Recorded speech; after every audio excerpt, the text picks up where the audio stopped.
여기는 대한민국 수도 서울의 광화문 사거리.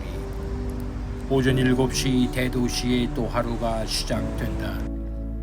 그리고 부의 상징인 빌딩들은 기지개를 펴며 자유로운 삶의 세상도 활기롭게 펼쳐진다.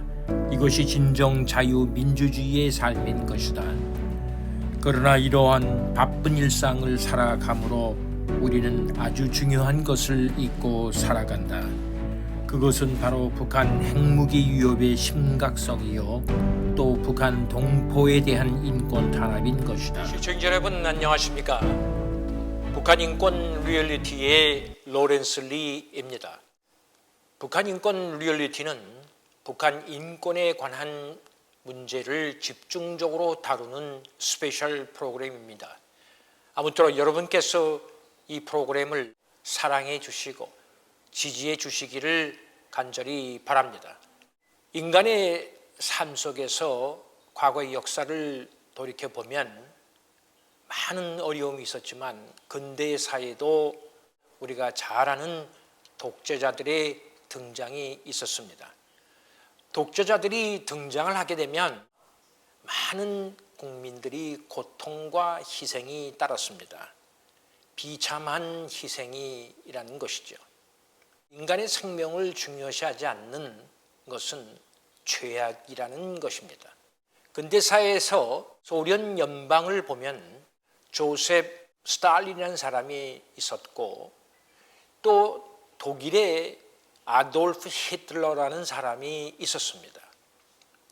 이 두 사람이 북구 유럽에서 많은 사람들의 희생을 불러왔고, 또 중동으로 내려가면 여러분 잘 아시다시피 사담 후세인이라는 이라크 지도자가 있었습니다.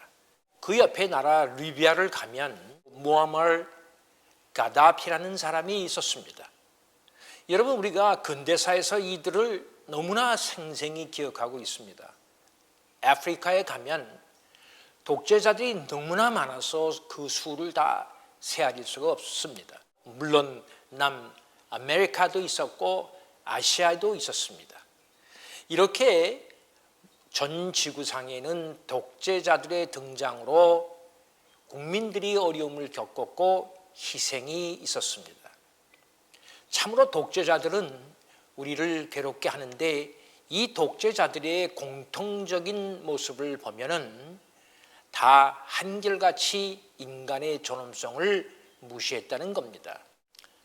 그들은 영원히 살 것 같이 행동했지만 이슬로 사라졌습니다. 이런 가운데 독재자들의 통치들이 아직도 이 시대에 남아있다는 것이 우리는 믿기지 않고 있습니다. 그것이 바로 북한이라고 하는 놀라운 상황이 전개되고 있다는 것입니다. 너무나 우리는 이 상황을 잘 알고 있지만 이러한 독재자들의 참혹한 정치를 우리는 외면하고 있다는 것이 가장 큰 문제인 것입니다. 우리는 이제 10대 강국이 되었습니다. 즉 선진국 대열에 들어섰다는 것입니다.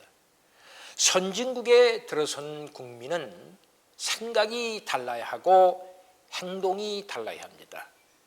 독재자를 저 38선 건너 위에 두고 우리가 모른 척 할 수는 없다는 것입니다.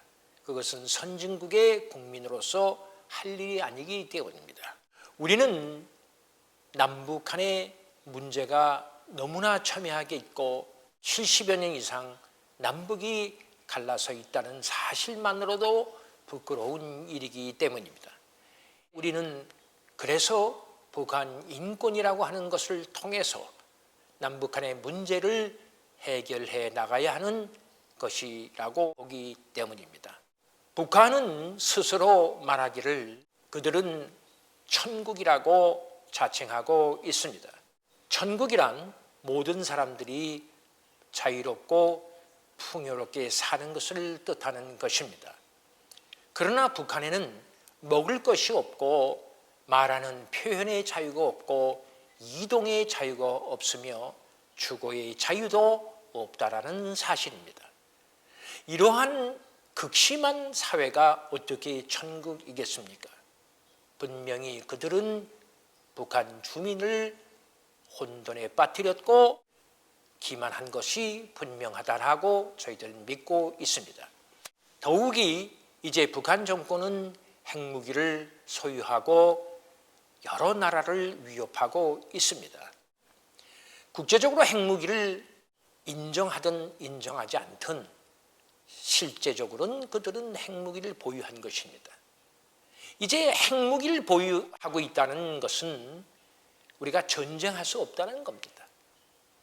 북한과 그러면 통일은 어떻게 하겠는가? 너무나 어려운 일입니다. 너무나 현실적으로 불가능에 가까워졌습니다. 그래서 아마 우리 국민들은 체념의 상태에 접어들어선지도 모릅니다. 체면한다고 문제가 해결되는 것이 아니고 세월을 보낸다고 문제가 해결되는 것도 아닙니다. 우선 2,500만 명의 생명을 구하는 일이야말로 우리가 해야 할 일입니다. 그것이 바로 북한 인권이라는 것입니다. 북한 인권은 너무나 소중해서 이것을 회피할 수 없다는 것입니다. 이것을 회피하는 순간 우리는 인간의 의무를 다하지 않은 채 우리의 행복만을 추구하게 되는 것입니다. 이것은 결코 종교적으로도 허락될 수 없는 것이요 윤리적으로도 용인될 수 없다는 사실입니다. 이제 북한 인권을 이해하는 대통령이 집권한 이상 우리는 이것을 기회라고 봅니다. 북한 인권에 대해 우리가 본격적으로 이 시대에 부르짖을 때가 왔다는 것입니다.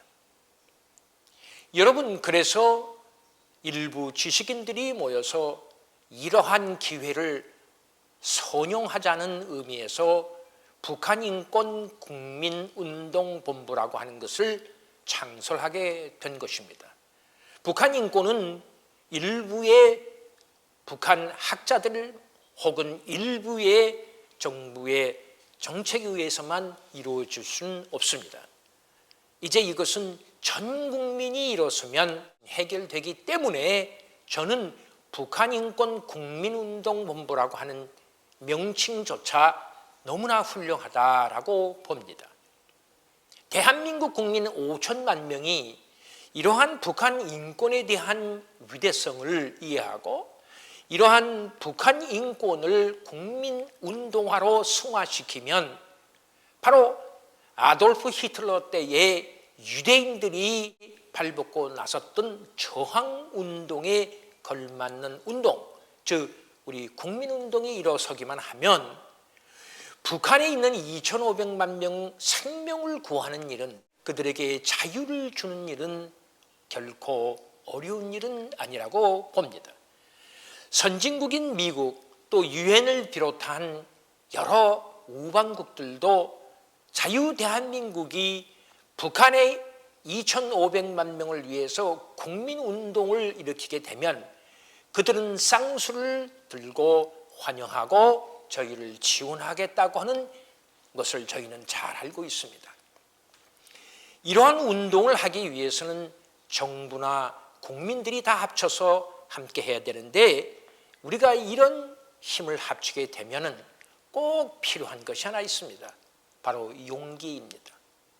용기가 있어야 이 일을 해내기 때문에 저는 오늘 시청자 여러분에게 오늘 프로그램을 통해서 북한 인권의 중요성을 인식하시고 용기를 내셔서 저희와 함께 북한 인권 운동에 가담해 주시고 적극 협력해 주시기를 간절히 기대하고 바랍니다. 북한 인권 국민운동본부의 무한 성공과 그리고 발전을 위해 저도 열심히 기도하겠습니다.